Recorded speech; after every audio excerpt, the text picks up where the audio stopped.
If your brain has ever made you relive a conversation for absolutely no reason, this video is going to explain exactly why you're like this and how to finally make it stop.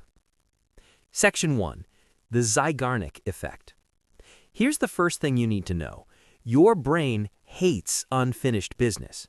There's a psychological phenomenon called the Zeigarnik effect, discovered when a Russian psychologist noticed that waiters could perfectly recall every open order.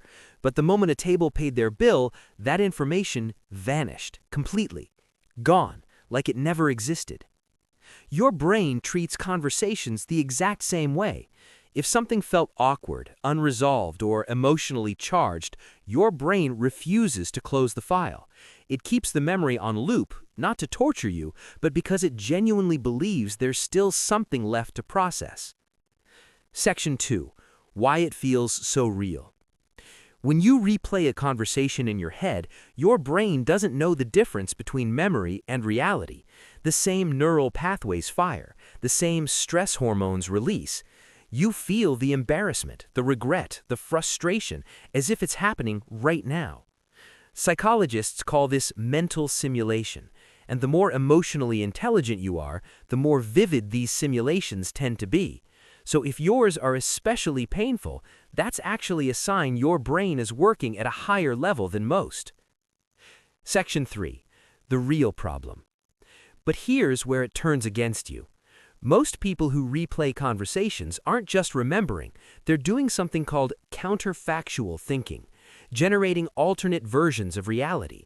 What if I'd said this instead? What if I'd just stayed quiet? This was designed to be useful. A short replay after something goes wrong helps you learn and adjust. The problem is your brain has no built-in off switch, so instead of extracting the lesson and moving on, it keeps simulating, endlessly rewriting a conversation that already has a fixed ending. You're basically editing a movie that already came out. Section 4. How to actually stop. First, give your brain the resolution it's looking for. The loop exists because your brain thinks the case is still open, so close it deliberately. Ask yourself, what did this situation actually teach me? Extract the lesson, name it, and let that be the ending. Once your brain has a resolution, it has no reason to keep replaying. Second, know the difference between reflection and rumination. Replaying is only useful when you're learning something. The moment there's no new insight, just the same loop, same cringe, that's no longer reflection, that's punishment. Notice when you've crossed that line and consciously pull yourself out. Third, interrupt the loop with your body, not your mind. Trying to think your way out of a thought spiral rarely works. You're using the same brain that started the loop.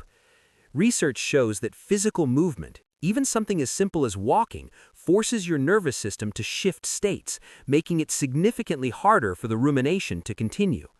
Don't fight the thought, just move. The people who never replay conversations aren't more confident, they just care less. You replay because something in you still believes it's worth getting right. The way you treat people, the words you choose, the impression you leave. That's not something to fix, that's something to understand. The goal was never to stop caring, it's to stop punishing yourself for it.